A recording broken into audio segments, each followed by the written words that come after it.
Empty homes unavailable for rent or purchase don't do anything to alleviate supply issues in some areas, and in fact it may lead to rising prices. CoreLogic says Sydney continues to drive house price gains, up 2.6% last month and more than 18% year on year.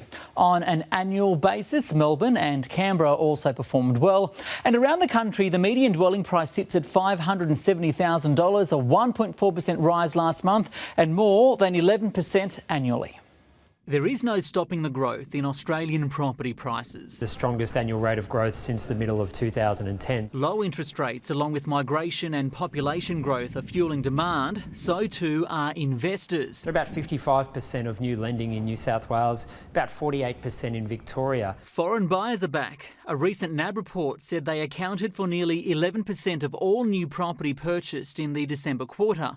But there are fears many new units are being left empty. In some of these areas where we're seeing a lot of new unit construction, you only have to go there at night time and see that there's no furniture on the balcony, there's very few lights on.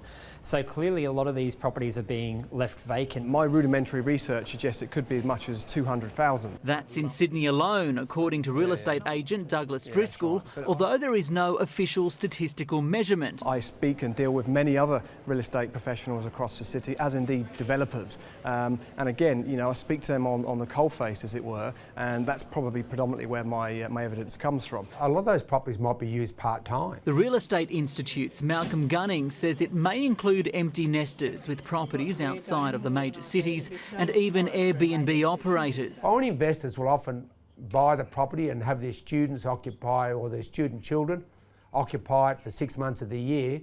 The other 6 months it lays vacant because they don't want to lease it out. A more level playing field may include reserving a portion of new units for local residents, or like in Canada, a 15% foreign buyer property surcharge, but even that has its drawbacks. In Vancouver, where it was, which is very similar to Sydney, what we see now is the property prices falling rapidly because there's a major disincentive for the foreign investors. The first step is to identify and quantify just how many apartments are being banked for capital gains benefits and left empty.